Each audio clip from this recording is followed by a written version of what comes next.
यहाँ पर आप देख सकते हैं कि इस गाड़ी को स्कैनिंग से भी गुजारा जाएगा, तो उसके अंदर से आप लोगों को क्या बरामद होने वाला है तो आप लोग देख करके चौंक जाएंगे। दोस्तों आज 28 अप्रैल 2024 इतवार का दिन है।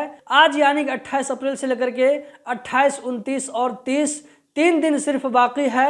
ऐसी तमाम कंपनियों को जिनके पास में सीआर है और उन्होंने टैक्स इन्फॉर्मेशन जमा नहीं किया है, तो ऐसी तमाम कंपनी वालों को 1 मई से पर डे 500 रियाल गरमा स्टार्ट हो जाएगा। तो इस वीडियो को ज्यादा से ज्यादा आगे शेयर करके तमाम कंपनी वालों तक पहुंचाए। चलिए आज की वीडियो हम कंटिन्यू करते हैं। दोस्तों यहाँ पर आप लोगों को एक वीडियो चलती हुई नजर आ रही होगी। MOI कतर की तरफ से इंटरनेशनल लेबर डे सेलिब्रेशन मनाया जा रहा है। आप वर्करों को देख सकते हैं कि जो MOI कतर की तरफ से जो भी फंक्शन हुआ था, जो भी प्रोग्राम हुआ था, इसमें पार्टिसिपेट करते हुए वर्कर आप लोगों को नजर आ रहे होंगे।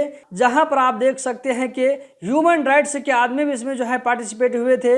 इसी तरह यहाँ पर बहुत सारे खेल कूद से जो रिलेटेड लोग हैं वो लोग भी इसमें पार्टिसिपेट हुए थे। इसी मुनासबत से यहाँ पर फ्री मेडिकल सर्विस भी दी गई थी, जहां पर आप लोगों ने वीडियो के अंदर में देखा कि लोग फ्री में यहाँ पर शुगर प्रेशर को चेक करवा रहे थे।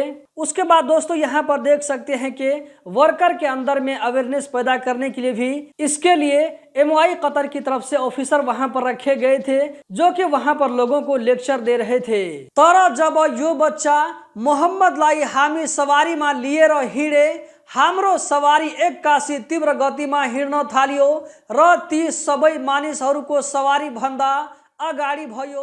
दोस्तों ये है HA media Nepali YouTube channel, जहां पर मैं सीरत के बारे में नेपाली भाषा में वीडियो अपलोड कर रहा हूं।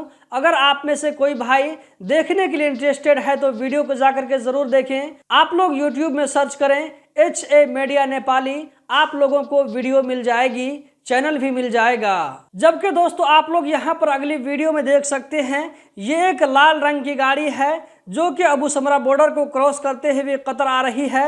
जब इसको बॉर्डर पर स्कैनिंग किया गया तो यहाँ पर आप देखेंगे कि आगे चल करके इस गाड़ी से क्या बरामद होता है। आप लोग चौंक जाएंगे कि कतर जैसा शांति मुल्क में भी इस तरह यहाँ पर जो है इस तरह की एक्टिविटी आप लोगों को देखने को मिलेगी, जो कि अच्छी नहीं है। यहाँ पर आप देख सकते हैं कि इस गाड़ी को स्कैनिंग से भी गुजारा जाएगा, तो उसके अंदर से आप लोगों को क्या बरामद होने वाला है तो आप लोग देख करके चौंक जाएंगे। दोस्तों ये जो देख सकते हैं पूरी गाड़ी को यहाँ पर स्कैनिंग मशीन में डाल दिया गया है। इसको जो अच्छे से यहाँ पर स्कैन किया जा रहा है। जो गाड़ी का जो डोर होता है उसके अंदर में अभी क्या सामान निकलने वाला है, तो वीडियो के साथ में आप लोग कंटिन्यू बने रहें। ऑफिसर को यहाँ पर शक हो चुका है कि गाड़ी का जो डोर है उसमें कुछ न कुछ ऐसा सामान है जो कि अच्छा नहीं है। इसके अंदर में कौन सा ऐसा सामान हो सकता है। उसके बाद डोर को खोल करके देखा जाता है, तो दोस्तों अभी आप देख सकते हैं कि क्या सामान निकलने वाला है। तो दोस्तों ये देख सकते हैं इसके अंदर से पिस्तौल निकला है, और पिस्तौल के साथ साथ में आप लोगों को पिस्तौल के अंदर में जो गोली यूज की जाएगी उसका डब्बा भी आप लोग यहाँ पर देख सकते हैं कि कितनी भारी तादाद में गोली बरामद हुई है, और टोटल यहाँ पर 3 पिस्तौल बरामद हुई है। तो दोस्तों कतर जैसे शांति मुल्क में इस तरह का सामान बरामद होना ये एक अच्छी चीज नहीं है। यहाँ पर कस्टम डिपार्टमेंट वालों को थैंक यू बोलना चाहता हूँ कि उन्होंने इस तरह का सामान जब्त कर लिया। उम्मीद करता हूँ कि ऐसे लोगों के खिलाफ में सख्त से सख्त कार्रवाई की जाएगी। यहाँ पर सवाल पैदा होता है कि ये सारा सामान किसके खिलाफ वहां पर इस्तेमाल होना था।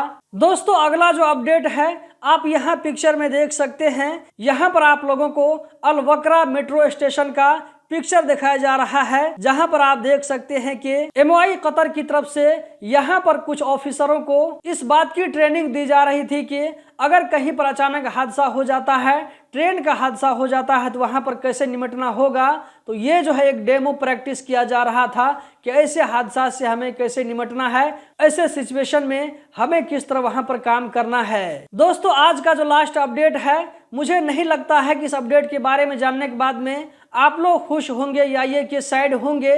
बहरहाल जो भी हो कमेंट बॉक्स में जरूर बताएं। यहाँ पर पिक्चर में दिखाया जा रहा है कि 2036 में जो ओलंपिक का गेम होगा तो कतर उसको होस्ट करने के लिए बोली लगाने के लिए तैयार है। यहाँ पर आप देख सकते हैं कि इस बोली में टोटल 5 कंट्री है, जिसमें से एक कोरिया है। इसी के साथ साथ यहाँ पर इंडिया का नाम भी दिखाया जा रहा है, इजिप्ट है और जर्मनी है। तो इसी के साथ साथ में कतर ने भी 2036 में जो ओलंपिक के गेम होंगे तो इस गेम को कतर ने होस्ट करने के लिए बोली लगाने की पूरी तैयारी कर ली है। तो अब देखना बाकी यह है कि 2036 में जो ओलंपिक होगा तो ये किसके हिस्से में आता है, कतर के हिस्से में आता है या ये कि बाकी 4 कंट्री में से किस कंट्री के हिस्से में आता है। दोस्तों अगर मान लीजिए 2036 में जो ओलंपिक के गेम होंगे अगर कतर इसको होस्ट करने में कामयाबी हासिल कर लेता है यानी कि बोली को जीत लेता है तो आप लोग इसको किस नजर से देखेंगे, आप लोगों की क्या राय होगी कमेंट बॉक्स में जरूर बताएं। इस वीडियो को आगे जरूर शेयर करें। वीडियो देखने का बहुत बहुत शुक्रिया।